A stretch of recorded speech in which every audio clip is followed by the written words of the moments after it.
Today we will be discussing 15 important terms found in our readings this week. These terms are all related to curriculum development and delivery. Let's begin, shall we? The first word is, of course, curriculum itself. According to Merriam-Webster Dictionary, it refers to the courses offered by an educational institution. So curriculum development would mean a plan created to improve the courses being taught? That is absolutely right! And that happened to be our next term. So moving along, this takes us to number 3. Standards. Who can tell me what this term means? Well, in the TEA website I see that there's a page for approved educator standards and it says these standards are based on the Texas Essential Knowledge and Skills. Yes. These standards are usually required statewide public school curriculum.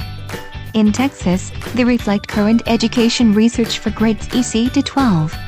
Let's see it in action. Once teachers implement these standards, either declarative or procedural learning takes place in the classroom. Does anyone remember the difference between these two? Sure. Declarative learning is usually acquired in spoken form, can be verbalized when understood and consists of facts. Blah. Sounds boring. On the other hand, procedural learning requires repeated performance and practice. Learning takes place through motor skills and does require an action on the learner's behalf. Exactly. Higher order thinking, our sixth term, can take place when the educator presents the standards in a way that requires the students to think critically at a higher level. To discuss in detail the subject of curriculum, I would like to briefly introduce the next two terms. Number 7. Technical scientific approach, and number 8.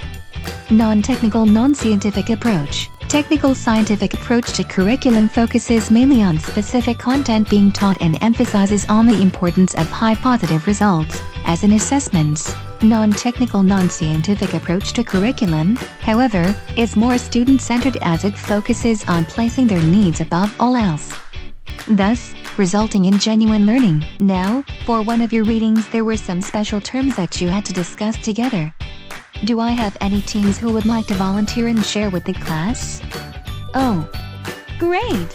Humanistic curriculum is not necessarily planned, but rather it naturally occurs through learning opportunities and day-to-day experiences. Social reconstructionist curriculum is a combination of knowledge and intelligence put into action in an effort to improve the community. Systemic curriculum is focused around the idea of creating connections between the subject or content being taught and prior knowledge in order to form some uniformity in learning. Academian curriculum is driven by inquiry and problem solving.